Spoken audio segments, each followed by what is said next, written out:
جہاں بچے بچیاں اور کاروبار کرنے والے محفوظ نہ ہوں، ان کی عزتیں محفوظ نہ ہوں، اور جو ہماری اشرافیہ ہے اس کو کسی چیز کی پرواہ نہیں۔ اب ایک شاہکار تجویز آئی ہے اس کے حوالے سے کہ ڈاکوؤں کے خلاف حکمرانوں کو کیسے متحرک کیا جائے۔ سوشل میڈیا پہ تجویز یہ آئی ہے کہ ویسے تو سندھ حکومت، پنجاب حکومت سندھ کے جنوب میں اور پنجاب حکومت راجن پور میں جو ڈاکو موجود ہیں شاید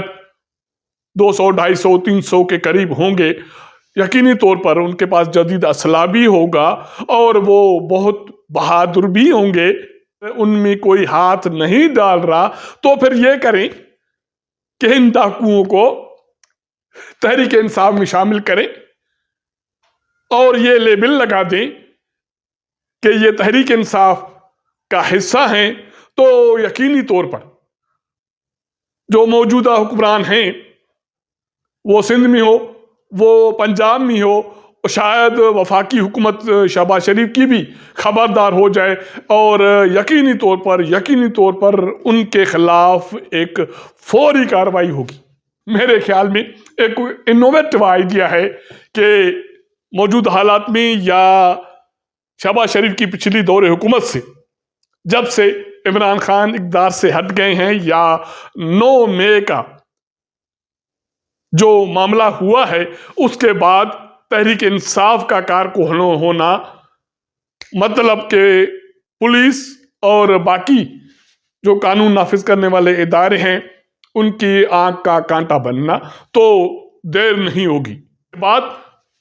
یا تو جیل جائے گا یا ریل میں جائے گا۔ تو یقینی طور پر شاہکار تجویز ہے میرے خیال میں حکمرانوں کو اس پر یقینی طور پر دھیان دینے کی ضرورت ہے کہ اسی آئیڈیا کو لے کر کم سے کم ان ڈاکوؤں کے خلاف کارروائی تو کریں کہ معصوم لوگ جو عذاب کا شکار ہیں ان کی جان چھوٹ جائے۔ اب حالت یہ ہے کہ آج مجھے کوئی دوست بتا رہا تھا کہ رمضان کا ماہ چل رہا ہے، ابھی عید میں تقریباً 19 سے 20 دن ہیں، لیکن سندھ کے لیے اسلام آباد سے یا راولپنڈی سے ریلوے میں کوئی سیٹ نہیں مل رہی۔ اس کی وجہ کیا ہے؟ اس کی وجہ یہ ہے کہ جب سے سندھ کے جنوب اور راجن پور کے علاقے میں جب موٹر وے بھی محفوظ نہیں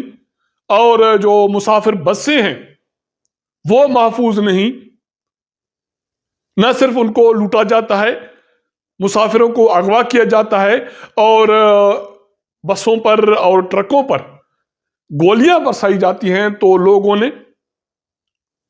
اب موٹر وے پہ بھی سفر کرنا چھوڑ دیا ہے۔ اس کے بعد ہر کسی کی یہ اولین ترجیح ہے کہ ریل پر سفر کیا جائے تاکہ محفوظ طریقے سے گھروں کو یا اپنی منزل پر پہنچا جا سکے۔ دوسری طرف ایک زبردست قسم کا شاندار فیصلہ آیا ہے سپریم کورٹ آف پاکستان کی طرف سے۔ چیف جسٹس آف پاکستان قاضی فائز عیسیٰ کی سربراہی میں 5 رکنی بینچ نے اسلام آباد ہائی کورٹ کے سابق جج شوکت صدیقی کی برطرفی کے حوالے سے فیصلہ دیا ہے، جس میں یہ کہا گیا ہے کہ اس کو برطرف کرنا اور اس کی برطرفی کا نوٹیفیکیشن غیر قانونی ہے،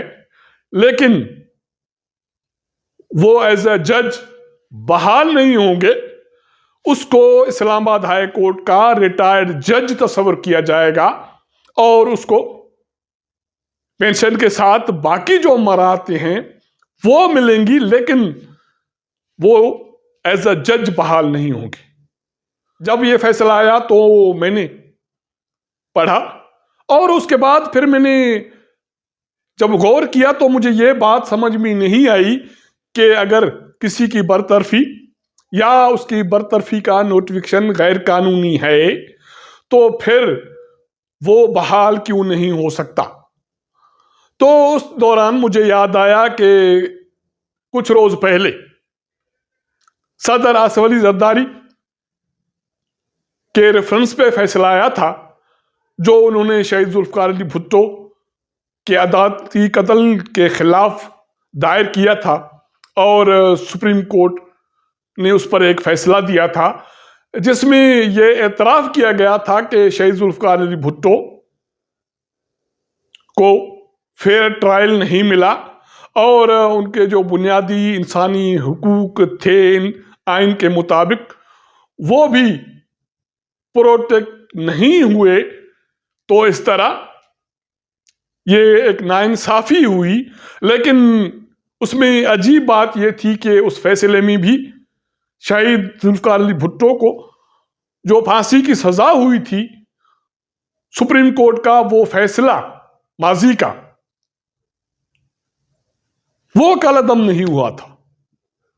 یہی بات اب سابق جج شوکت صدیقی کے فیصلے کے حوالے سے ہے کہ عمران خان کے دور حکومت میں جب justice Saqib Nisar chief justice of Pakistan تھے تو اس کی سربراہی میں سپریم جوڈیشل کونسل نے شوکت صدیقی کو اس بنیاد پر برطرف کیا تھا کہ انہوں نے راولپنڈی بار میں ایک خطاب کیا جس میں انہوں نے پاکستان کے خفیہ ایجنسیوں کو تنقید کا نشانہ بنایا اور یہ الزام لگایا کہ وہ عدالتوں کی کارروائی میں مداخلت کر رہی ہیں، اور انہی کے اشاروں پر یا ان کے احکامات پر عدالتیں کارروائی کرتی ہیں۔ تو اسی کے بنیاد پر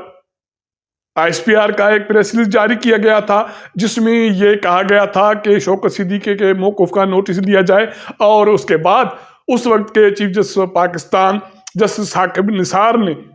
اس کا نوٹس لیا تھا، اور اس کے بعد ایک صدارتی ریفرنس سپریم جوڈیشل کونسل کے پاس پہنچا تھا، اور اسی کی روشنی میں شوکت صدیقی کو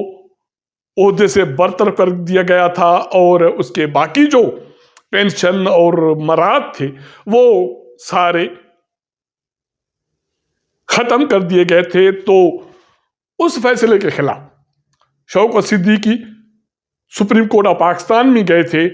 تو اس کے درخواست پر 5 رکنی بینچ نے فیصلہ دیا، اور جس میں یہ اعتراف کیا گیا کہ اس کی برطرفی بھی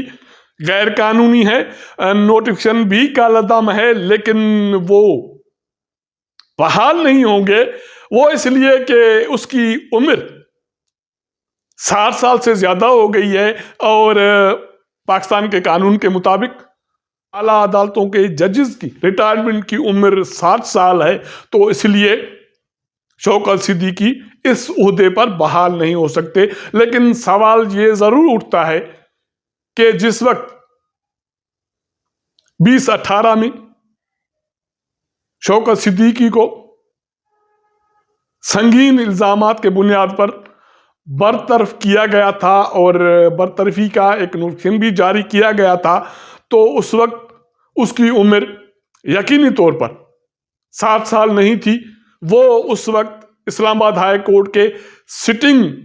جج تھے، تو وہ عرصہ جس کا حق اس سے چھینا گیا اور اس کو برطرف کر دیا گیا، تو وہ عرصہ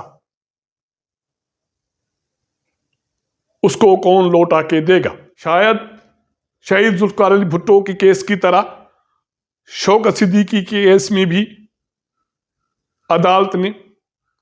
مدعی کو انصاف فراہم کرنے کے بجائے اپنے آپ کو انصاف فراہم کیا، اور باقی اللہ خیر سے۔ اب تک کے لیے اتنا۔ اگر ہمارا یہ ولاگ آپ کو پسند آئے تو اپنے دوستوں کے ساتھ ضرور شیئر کیجئے گا، اپنا فیڈ بیک دیجئے گا۔ آپ کے ساتھ ملاقات کریں گے اگلے پروگرام میں، تب تک اجازت دیجئے گا۔ اللہ حافظ۔